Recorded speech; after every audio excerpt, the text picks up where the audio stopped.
Hello दोस्तों, स्वागत है आपका जीएस पीक पॉइंट में। और आज की इस वीडियो में हम देखेंगे, ये जो वीडियो है इसमें प्राचीन भारत के इतिहास के विभाजन के बारे में पढ़ेंगे। प्राचीन भारत के इतिहास का ये भाग 2 है। इससे पहले हमने भाग 1 में इतिहास के बारे में जाना, इतिहास के विकास के बारे में जाना, महत्वपूर्ण व्यक्तियों ने इतिहास में क्या योगदान दिया है उसके बारे में जाना और इतिहास की विशेषताओं के बारे में जाना। और इस वीडियो में हम पढ़ेंगे प्राचीन भारत के इतिहास का विभाजन। देखिए, अगर हम बात करते हैं प्राचीन भारत के इतिहास के बारे में, यानी कि एंशिएंट इंडियन हिस्ट्री के बारे में, जो ये हिस्ट्री है, इतिहास है, वो जो अतीत काल की घटनाओं की स्थिति देने वाले, जानकारी देने वाले जो शास्त्र है उसे इतिहास कहा जाता है। यानी कि जो चीज़ें, जो अतीत की घटनाओं की हमें जानकारी देता है, यानी कि जिसके द्वारा हमें जानकारी मिलती है अतीत की, उसे हम साधारण भाषा में इतिहास कहते हैं। जो प्राचीन भारत का इतिहास है इसे हम 3 भागों में विभाजित करते हैं। सबसे पहले आता है प्राग ऐतिहासिक काल, जिसे हम कहते हैं प्री हिस्टोरिक, जो है हमारा 5 लाख बीसी से लेकर 2000 बीसी तक।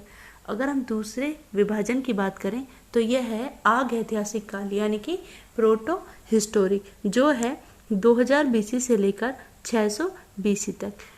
तीसरा है हमारा ऐतिहासिक काल हिस्टोरिक, जो 600 बीसी से लेकर 712, ये सॉरी एडी है, यहाँ गलती से बीसी हो गया है, इसे एडी कर लीजिएगा, 712 एडी तक।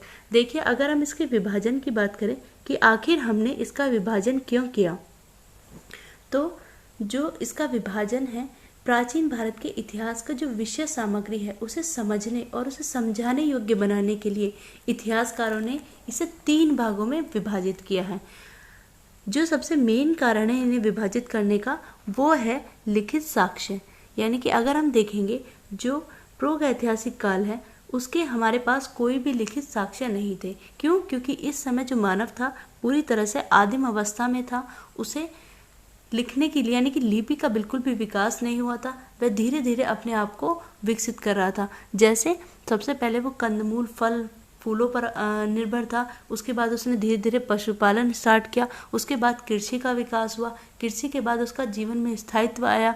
फिर धीरे धीरे लिपि का विकास हुआ। यानी कि जो प्रागैतिहासिक काल है उसे हम पूरी तरह से आदि मानव के काल के साथ जोड़ते हैं, जिसमें मानव पूरी तरह से शिकारी था, आकेटक था, संग्राहक था। यानी कि इसमें किसी भी तरह से मानव लिखना या पढ़ना नहीं जानता था, बल्कि चित्रों के माध्यम से, कुछ चित्र हमें मिले हैं इस काल के, जिनके माध्यम से हमें इसके बारे में जानकारी मिलती है। कुछ हमें इसके औजार मिले हैं मानव के, आदि मानव काल के, जिससे हमें इस काल के बारे में जानकारी मिलती है। इस काल में लिखित विवरण हमें कुछ भी नहीं मिला है। अगर हम आग ऐतिहासिक काल यानी कि प्रोटो हिस्टोरिक की बात करें तो यह वह काल है जिसमें हमें लिखित साक्ष्य तो मिले हैं, लेकिन उन्हें हम समझ नहीं सके पूरी तरह से।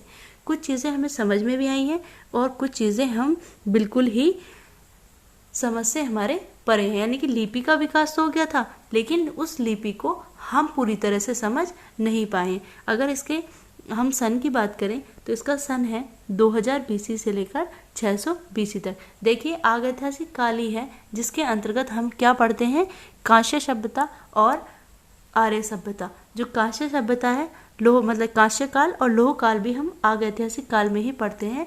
जो कांस्य काल है उसमें आप सभी को पता होगा कि हड़प्पा सभ्यता आती है, और लोह काल में हम जो आता है वो आता है आर्य आते हैं। इनके बारे में हम डिटेल से पढ़ेंगे वीडियो में आगे।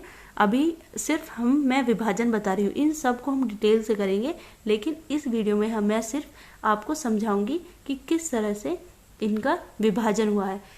केवल प्राचीन भारत के इतिहास का ही विभाजन नहीं हुआ है, बल्कि इनको भी विभाजित किया गया है बहुत प्रकार से। ठीक है, तो आज हम विभाजन को एक ऊपरी रूप से देखेंगे और फिर अगली वीडियो में मैं इन्हें डिटेल से कराऊंगी। ठीक है, तो जो आग ऐतिहासिक काल है उसके बारे में हमें लिखित साक्ष्य मिले हैं, लेकिन हम उन्हें पढ़ने में असमर्थ नहीं रहे हैं। लेकिन जो ऐतिहासिक काल है वो जो 600 बीसी से लेकर 712 बीसी तक है, इस काल में हमें लिखित साक्ष्य भी मिले हैं, हम उन्हें पढ़ भी पाए हैं, हम उन्हें समझ भी पाए हैं, और आज हम उन्हें अपने जीवन में प्रयोग भी करते हैं। देखिए, अगर हम देखें कि प्राचीन भारत के इतिहास को 3 भागों में बांटा जाता है, और जो प्रागैतिहासिक काल है उसे भी दो भागों में बांटा गया है। किस आधार पर? उपकरणों की विभिन्नता के आधार पर। यानी कि जो उपकरण थे, आदि मानव के उपकरण थे। इस समय पर मनुष्य पूरी तरह से आदि मानव था, किसी तरह की कोई सभ्यता या लिपि का आविष्कार इस समय पर नहीं हुआ था। तो इस काल को भी अगर दो भागों में हम बांटते हैं तो उसे बांटने का आधार है उपकरणों की विभिन्नता। यानी कि जो आदि मानव था उसके जो उपकरण थे वो भी समय के साथ साथ परिवर्तित हुए। जैसे जैसे मानव का विकास हुआ उसने अपने जो औजार थे, जो चीज़ों का, जिन चीज़ों का वो यूज़ करता था उसमें धीरे धीरे परिवर्तन किया। जैसे मानव पहले पूरी तरह से जानवरों की तरह रहता था, लेकिन जैसे जैसे उसके बौद्धिक विकास हुआ वैसे वैसे वो समझा कि मैं जानवरों को अगर मुझे शिकार करके मारना है तो मैं पत्थर से मार सकता हूँ। फिर उसने पत्थर को क्या किया, उसने देखा कि अगर पत्थर को घिसकर नुकीला कर दिया जाए तो इससे मारने में बहुत ज़्यादा आसानी होगी। तो धीरे धीरे से उसने अपने हथियारों को, जो उसके औजार थे, उन्हें नुकीला और शार्प और अच्छा बनाने का प्रयास किया जैसे जैसे उसकी बौद्धिक क्षमता विकसित हुई। लेकिन इसमें उपकरणों की विभिन्नता के आधार पर देखें तो पाषाण काल, ताम्रपाषाण काल, इसमें जो पाषाण काल है इसमें जो औजार थे वो पूरी तरह से पत्थर के बने थे, जबकि जो ताम्र काल है इसमें जो औजार थे वो तांबे तथा पत्थर दोनों से बने थे। और अगर हम इसके सन की बात करें तो इसका था 5 लाख बीसी से लेकर 2500 बीसी तक, और ताम्रपाषाण काल था 3000 बीसी से लेकर 2000 बीसी तक। यानी कि पाषाण काल के समाप्त होने से पहले से स्टार्ट हो गया था ताम्रपाषाण काल और इसके समाप्त होने के बाद तक रहा। ठीक है, अभी हम पाषाण काल को भी 3 भागों में बांटेंगे और जो ताम्र काल है इसे धातु काल के में भी, ये धातु काल में भी हम इसे पढ़ेंगे। और धातु काल में 2 काल और आते हैं, एक तो ताम्र काल है, दूसरा कांस्य काल है, तीसरा लोह काल है। ठीक है, अगर हम पाषाण काल की बात करें तो देखते हैं जो पाषाण काल है इसमें जो उपकरण थे वे पूरी तरह से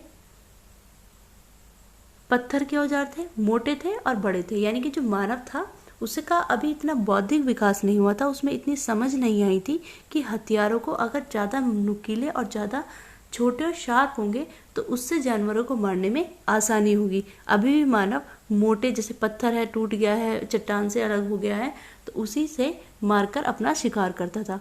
जो पाषाण काल है इसमें मानव अभी भी पूरी तरह से कंदमूल, फल, घुमक्कड़ प्रवृत्ति का था। ठीक है, अगर हम ताम्रपाषाण काल की बात करें 3000 बीसी से लेकर 2000 बीसी तक है, जो इसमें जो उपकरण थे वो पत्थर तथा तांबे के औजार थे। मनुष्य शिकारी था, फल मांस पर निर्भर था। ठीक है,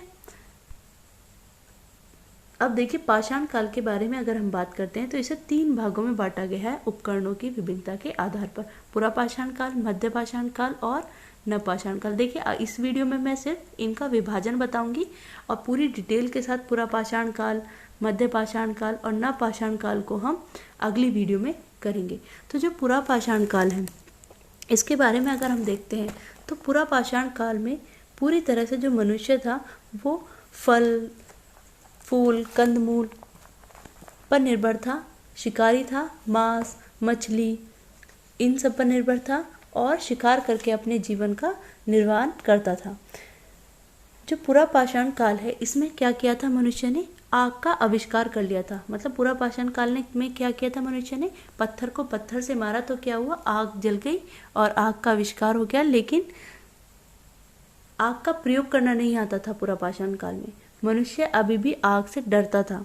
मनुष्य को लगता था कि जैसे जानवर आग से डरते हैं, उसे इसका प्रयोग नहीं पता था कि जो आग का प्रयोग हम खाना बनाने के लिए कर सकते हैं, पशुओं को डराने के लिए कर सकते हैं, उसे इसका प्रयोग नहीं पता था। बस उसे ये था कि आग खोज ली थी, आग की खोज हो गई थी, उसे पता था कि अगर पत्थर को पत्थर से मारूंगा तो आग जल जाएगी, लेकिन उसका यूज़ क्या करना है उसे अभी तक नहीं आता था। इसमें पत्थरों के औजार बना लिए थे मनुष्य ने, जैसे कि कुल्हाड़ी, हस्त कुठार, गंडासा आदि, ये सारे औजार बना लिए थे।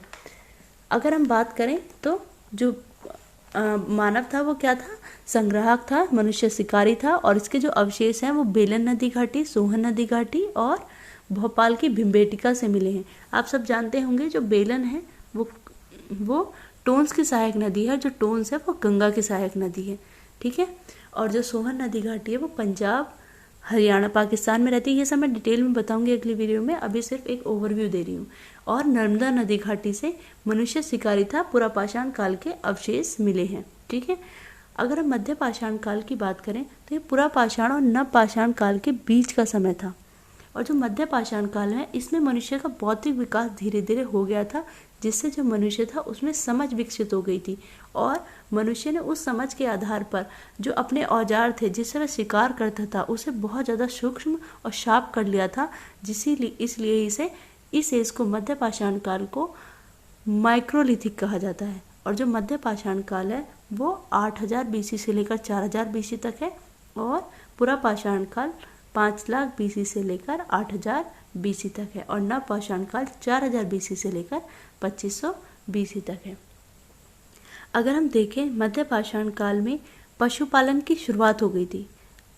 मध्य पाषाण काल में क्या हुआ था, पशुपालन की शुरुआत हो गई थी। इसके जो साक्ष्य हैं वो आदमगढ़ एमपी और बैगुर राजस्थान से मिले हैं और यहाँ पर झूम खेती की शुरुआत हो गई थी। आग का आविष्कार तो पुरापाषाण काल में भी हो गया था, जानकारी उन्हें अभी भी थी, लेकिन यूज़ करना उन्हें मध्य पाषाण काल में भी आदि मानव को नहीं आता था। अगर हम नवपाषाण काल की बात करें, यानी कि जो 4000 बीसी से लेकर 2500 बीसी तक है, ये काल बहुत ज़्यादा महत्वपूर्ण है क्योंकि इसमें सबसे महत्वपूर्ण परिवर्तन हुआ कि नवपाषाण काल में कृषि की शुरुआत हो गई। देखिए, कृषि बहुत ज़्यादा इम्पोर्टेंट थी क्योंकि जब कृषि की शुरुआत हो गई, मनुष्य ने कृषि की खोज कर ली और उसे पता चल गया कि इस तरह से अनाज उगाकर खाया जा सकता है। तो एक कृषि जो होती है, जब खेती करता है मनुष्य, तो उसे लंबे समय तक एक स्थान पर रहना पड़ता है और उस एक स्थान पर रहने के लिए उसी से ही स्थायी जीवन का विकास हुआ। यानी कि मनुष्य ने खेती करते करते वहीं पर अपना घर बसा लिया और वहीं पर रहने लगा, यानी कि घुमंत प्रवृत्ति की समाप्ति हो गई। अब मनुष्य को क्या था, खेती करनी आ गई और आग का आविष्कार, आविष्कार पहले ही हो गया था, बल्कि खोज करनी आ गई, यूज़ करना आ गया। यानी कि अब मनुष्य जो भोजन था वो पकाकर खाता था, आग का प्रयोग करना आ गया मनुष्य को। ठीक है, यहीं पर पहिए की खोज भी हुई, यानी कि जो सभ्य मानव का जो विकास होने लगा वो यहीं पर होने लगा। यहाँ पर आज के मानव की शुरुआत हो गई, जो खेती भी करता था, आग का प्रयोग भी करता था, पहिए का आविष्कार भी करता था। यानी कि मानव का जो बौद्धिक विकास है वो धीरे धीरे डेवलप होने लगा। तो ये पाषाण काल के भाग थे, जिसमें अगर हम मेन रूप से देखें कि जो पाषाण काल है उसे भी उपकरणों की विभिन्नता के आधार पर बांटा जाता है। जो पुरापाषाण काल है उसमें थोड़े मोटे उपकरण थे, मध्य पाषाण काल में सूक्ष्म उपकरण थे और नवपाषाण काल में आधुनिक उपकरण थे। इस नवपाषाण काल में जो था, इसमें तांबे के उपकरण का प्रयोग किया जाने लगा। अगर हम देखें कि जो प्रागैतिहासिक काल है, अभी हमने पढ़ा कि प्रागैतिहासिक काल को पाषाण काल और ताम्रपाषाण काल में बांटा जाता है और पाषाण काल को पुरापाषाण, मध्य पाषाण, नवपाषाण काल में बांटा जाता है। इसी आधार पर पुरापाषाण काल को पूर्व पुरापाषाण काल, मध्य पुरापाषाण काल और उच्च पुरापाषाण काल में बांटा जाता है। इनका जो विभाजन है वो भी उपकरणों की विभिन्नता के आधार पर मिलता है, यानी कि इस समय के उपकरण अलग थे, इस समय के उपकरण अलग थे और इस समय के उपकरण अलग थे। इसे भी हम डिटेल से पढ़ेंगे, लेकिन अभी हम ओवरव्यू देख रहे हैं। देखिए, पुरापाषाण काल के जो उपकरण थे उसमें आते हैं हस्त, कुठार, खंडक, विदारणी। मध्य पुरापाषाण में ब्लेड, फलक उपकरण आते हैं। उच्च पुरापाषाण में खुरचनी उपकरण आते हैं। होमो सैपियन यानी कि जो ज्ञानी मानव है उसकी शुरुआत उच्च पुरापाषाण काल में हो गई थी। ठीक है, अगर हम बात करें आग ऐतिहासिक काल के बारे में, देखिए हमने देखा ना, जो हमारा इतिहास है उसे कितने भागों में बांटा जाता है। प्राचीन भारत के इतिहास को 3 भागों में बांटा जाता है, जो आता है प्रागैतिहासिक काल, आग ऐतिहासिक काल और ऐतिहासिक काल। जो आग ऐतिहासिक काल है इसके भी 2 भाग हैं, एक है हमारा कांस्य काल और एक है हमारा लौह काल। जो कांस्य काल है इसमें हमारी हड़प्पा सभ्यता की स्थापना हुई और जो लौह काल है इसमें आर्य लोग आए, जो हमारे अपने साथ लोहा और घोड़े लाए। देखिए, कांसा जो है पहली धातु है, पहली मिश्रित धातु है, जिसे तांबे के साथ टीन को मिलाकर बनाया गया है। इसका अगर काल देखें तो 3200 बीसी से लेकर 1500 बीसी तक है इसका काल, कांस्य काल का। और जो लौह काल है वो 1500 बीसी से लेकर 600 बीसी तक है। जो आग ऐतिहासिक काल है ये बहुत ज़्यादा इम्पोर्टेंट है, क्योंकि हड़प्पा सभ्यता जो एक नगरीय सभ्यता थी, एक डेवलप सभ्यता थी, यानी कि मानव विकास का सबसे उच्च चरण था, जिसमें उस सभ्यता का विकास आग ऐतिहासिक काल में हुआ था। और लोह काल में आर्य लोग आए थे, ये भी बहुत ज़्यादा इम्पोर्टेंट है। कांस्य काल के बारे में अगर हम देखें तो 3200 BC से लेकर 1500 BC तक है। कॉपर और टीन जो ब्रॉन्ज है, ये पहली मिश्रित धातु थी। और हड़प्पा और सिंधु सभ्यता इसी काल में आए थे। और लोह काल की देखें तो 1500 BC से लेकर 600 BC तक है। आर्य लोग इसी काल में लाए और अपने साथ लोहा और घोड़े लाए थे। वैदिक सभ्यता की इसमें स्थापना हुई थी। अगर हम ऐतिहासिक काल के बारे में देखें तो जो ऐतिहासिक काल है, इस काल के लिखित साक्ष्य उपलब्ध थे, साथ ही इन्हें पढ़ा भी जा सका है। मानव सभ्य बन गया था। यह साहित्य थे, उनके साहित्यों पर और विदेशियों ने जो विवरण दिया, यानी कि जो विदेशी यात्रा करने आए थे या यहाँ से विदेशी कहीं पर यात्रा गए थे, उन्होंने जो लिखा है उसी की जानकारी के आधार पर ऐतिहासिक काल के बारे में हमें पता चलता है। तो आज की वीडियो में हमने देखिए प्राचीन भारत के इतिहास का ओवरव्यू देखा कि किस तरह से प्राचीन भारत के इतिहास को विभाजित किया गया है और किस तरह जो विभाजन है उनका आधार क्या है, तो इसके आधार पर देखा। और इससे अगली वीडियो में हम पढ़ेंगे जो प्राचीन भारत के इतिहास का जो विभाजन है उसे डिटेल में पढ़ेंगे। और अगर वीडियो बहुत अच्छी लगी हो तो इसे लाइक कीजिएगा, और अगर कोई कमी लगी हो तो कमेंट कर दीजिएगा, और प्लीज़ चैनल को सब्सक्राइब कर लीजिएगा। Thank you so much for watching this.